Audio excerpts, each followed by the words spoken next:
সুনানে তিরমিজি হাদিস নম্বর 2185 নম্বর হাদিস বর্ণনাকারী হযরত আনাস তিনি বলেন قال رسول الله صلى الله عليه وسلم রাসূল সাল্লাল্লাহু আলাইহি সাল্লাম বলেন লা ইয়াকুনান্না ফি হাযিহিল উম্মতি হে সাহাবীগণ শুনো আমার উম্মতের মধ্যে কিছু এমন লোক আসবে, কিছু এমন সময় আসবে এবং কিছু এমন লোক হবে যে তাদের উপরে আযাব আসবে, তাদের উপরে আযাব আসবে। কি আযাব আসবে? খাসফুন, তিনটা আযাব আসবে তিনটা পাপের কারণে।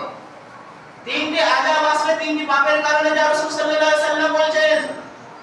তিনটি পাপ, তিনটি আযাব কি আসবে? আগে আযাবের সম্পর্কে আল্লাহ রাসূল সাল্লাল্লাহু আলাইহি সাল্লাম বলেছেন।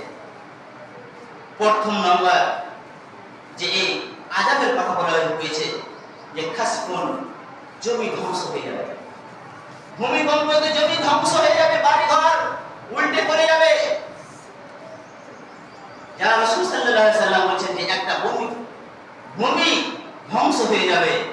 দুই নম্বর আল্লাহ রাসূল সাল্লাল্লাহু আলাইহি সাল্লাম বলেছেন ওয়াকাসফুন, বেধর্মী দ্বারাই জুলুম অত্যাচার চালিয়ে যাওয়া হবে। বেধর্মীকে মেন জায়গাতে বসিয়ে তাদেরকে গণধোলাই করা হবে। তিন নম্বর বলা হয়েছে ওয়াকাসফুন, তিন নম্বর বলা হয়েছে তাদের আকৃতি বিকৃত করা হবে, তার আকৃতি অন্যরকম হয়ে যাবে।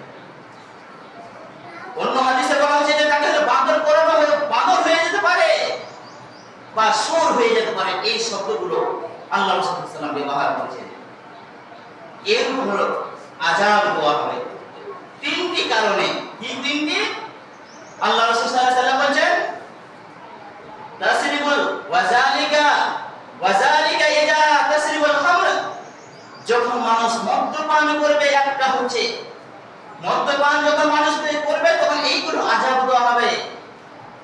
ওয়াত্তাখাজাল কায়নাত, এবং গায়িকাদেরকে নিয়ে নাচানো হবে, গায়িকাদের নাচন দেখবে।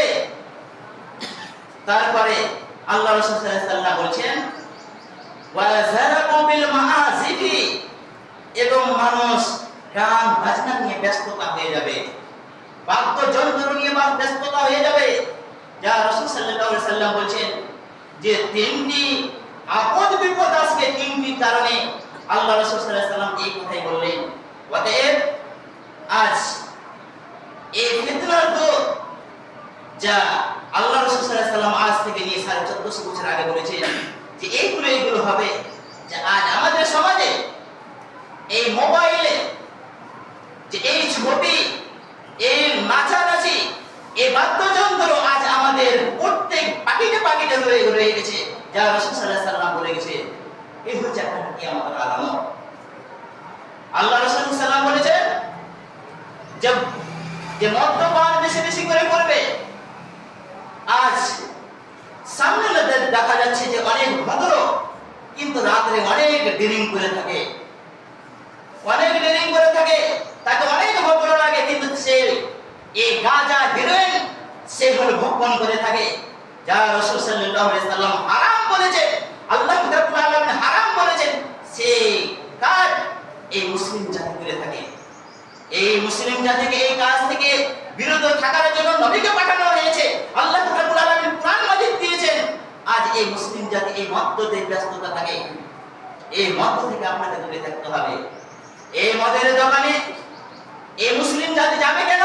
সেখানে যাওয়া তার জন্য হারাম রয়েছে, কিন্তু এই মুসলিম জাতি সেখানে, সেই কাজ থেকে আপনাকে দূরে থাকতে হবে। যদি আমি না থাকি তাহলে আপনাকে এই দুনিয়াতে শাস্তি পেতে হবে, কিয়ামতের দিনে শাস্তি পেতে হবে। আল্লাহ রাব্বুল আলামিন বলেছেন যে আমি এক জাররা পরিমাণ আমি কারোর উপর আমি জুলুম করব না, তাদের শাস্তি তাদেরকে পেতে হবে।